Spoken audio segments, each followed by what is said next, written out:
Delicious meets nutritious in the snack that packs a real protein punch. Wonderful Pistachios. Each 1-ounce serving of Wonderful Pistachios has 6 grams of protein, giving you over 10% of your daily value and making Wonderful Pistachios one of the highest protein nuts. But perhaps more than that, I love all of the flavors they have. Their sea salt and vinegar ones are my favorite when I'm craving that flavor but want to keep it healthy. But that's just the tip of the iceberg. Wonderful Pistachios come in a variety of flavors, like chili roasted, honey roasted, smoky barbecue, and jalapeno lime, perfect for enjoying with family and friends or taking them with you on the go. Whether you're a pistachio purist who loves cracking open every nut, or you prefer the convenience of no-shells pistachios, Wonderful Pistachios has got you covered. Grab Wonderful Pistachios and elevate your snacking game today. So fill up with a healthy snack when hunger strikes. Visit wonderfulpistachios.com to learn more. That's wonderfulpistachios.com.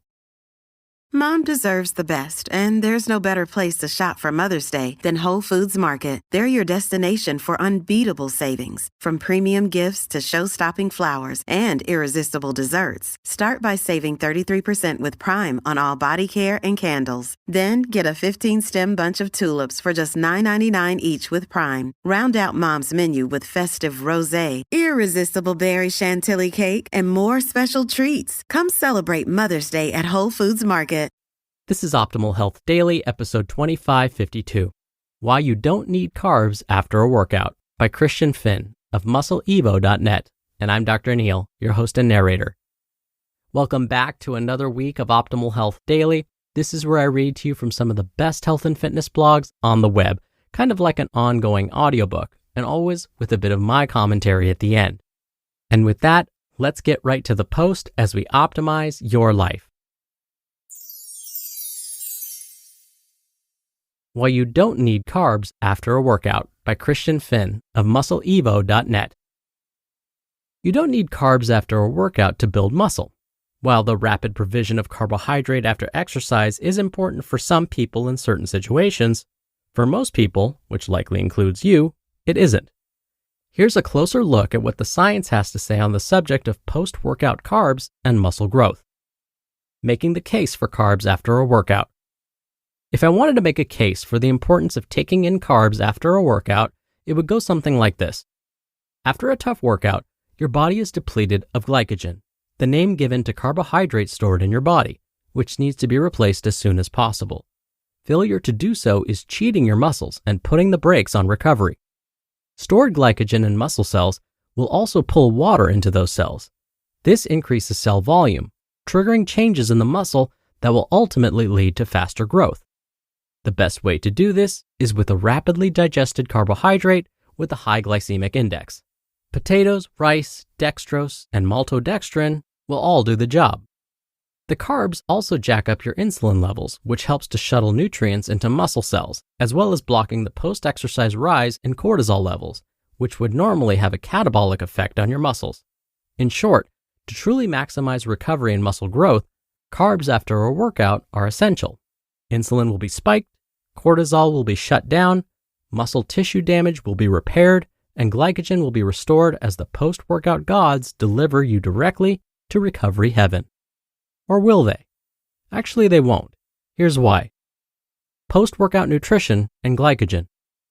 It's true that muscle glycogen is synthesized more rapidly if you take in some carbs immediately after a workout rather than several hours later. In fact, delaying the consumption of post-workout carbs for just 2 hours has been shown to slow the rate of muscle glycogen resynthesis by as much as 50%. But as long as you're getting enough carbohydrate in your diet, glycogen stores will return to normal after a day or two, regardless of when that carbohydrate is consumed. Put differently, the speed of post-exercise glycogen synthesis is not important as long as the total carbohydrate needed for the day is met. Unless you're doing multiple daily workouts, a decent muscle-building diet will provide enough carbohydrate to restore glycogen stores, regardless of what your post-workout nutrition looks like. Think of it like putting fuel in your car. Unless you are taking part in a race, the rate at which the pump dispenses the fuel into your car is of very little practical significance.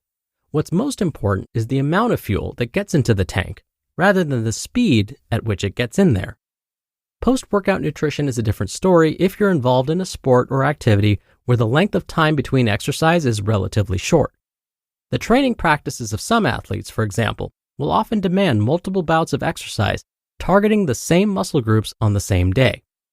In this case, speeding up the rate of glycogen replenishment takes on a much greater importance. You want those muscles ready for action again as soon as possible. In other words, the speed of glycogen restoration is important for some people in certain circumstances, but for most of us, it isn't. Do you need post-workout carbs to build muscle? The idea that you need carbs after a workout to spike insulin levels and gain muscle is also a myth. That's because protein by itself will raise insulin levels. Whey protein, for example, has a much bigger impact on insulin levels than even pure glucose. But this has little to do with changes in blood sugar levels. Rather, the amino acids in whey trigger insulin secretion directly in pancreatic beta cells. The branched-chain amino acids, leucine in particular, appear to be the most potent insulin secretagogues. Whey also stimulates the release of a couple of gastrointestinal hormones known as GIP and GLP-1, both of which have the effect of raising insulin levels.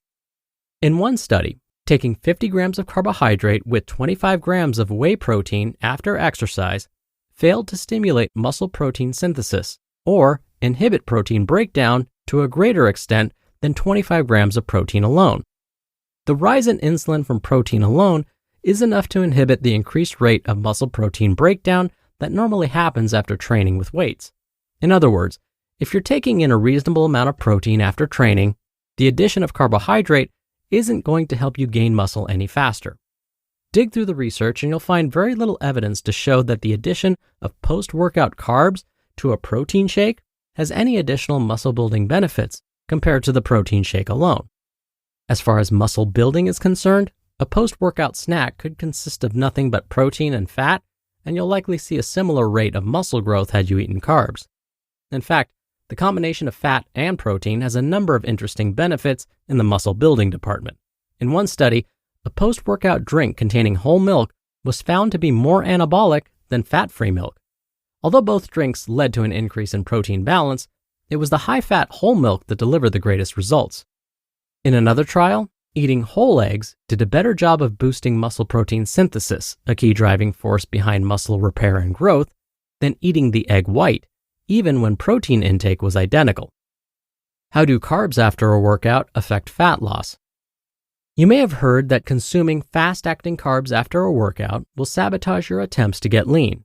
The research on the subject is a bit of a mixed bag. Some studies show that taking in carbs after a workout puts the brakes on fat burning, while others show that it has no effect. One trial, which looked at fat metabolism for 3 hours after a post-workout meal or plain water, shows little difference in the number of fat calories burned. A study published in the British Journal of Nutrition shows that fat oxidation remains high even when a large bowl of pasta is eaten after exercise.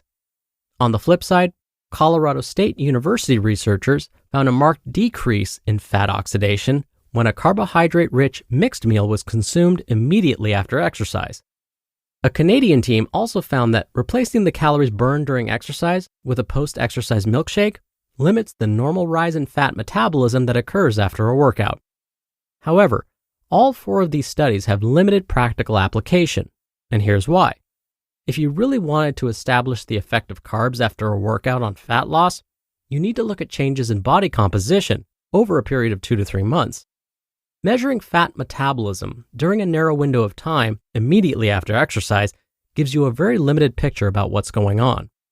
To lose body weight, all you need is an energy deficit. As long as a post-workout meal or shake doesn't reduce or eliminate that deficit, it's not going to slow your rate of fat loss. You just listened to the post titled, Why You Don't Need Carbs After a Workout by Christian Finn of muscleevo.net, and I'll be right back with my commentary. When you're hiring, it feels amazing to finally close out a job search. But what if you could get rid of the search and just match? You can with Indeed. Indeed is your matching and hiring platform with over 350 million global monthly visitors and a matching engine that helps you find quality candidates fast. Ditch the busy work. Use Indeed for scheduling, screening, and messaging. 93% of employers agree Indeed delivers the highest quality matches compared to other job sites. One of the things I love about Indeed is that it filters out incompatible applicants. So when you're hiring, the process is much faster and you only have to consider applicants that are already likely to be a great fit. And listeners of this show will get a $75 sponsored job credit to get your jobs more visibility at Indeed.com/health. Just go to Indeed.com/health right now and support our show by saying you heard about Indeed on this podcast. Indeed.com/health. Terms and conditions apply. Need to hire? You need Indeed. Hey, it's Ryan Reynolds, and I'm here with Keith, co-star of my upcoming film, If, only in theaters May 17th. Do you want to tell people the big news? All right, I'll do it. Sign up now and you'll get unlimited for $15 a month and 6 months of Paramount Plus Essential Plan on us. MintMobile.com/switch. Upfront payment of $45 equivalent to $15 per month. Unlimited over 40 gigabytes per month. Face lower speeds. Videos at 480p. Active Mint customers by 531.24 get 6 months of Paramount Plus Essential Plan. Auto renews after 6 months. Offer ends May 31st, 2024. Separate Paramount Plus registration required. Terms and conditions apply if rated PG. Dr. Neal here for my commentary. All right, so what does this tell us? That we should prioritize protein after a workout? That we can go on a low carbohydrate or no carbohydrate diet and still build muscle? Really, it's not saying any of those things.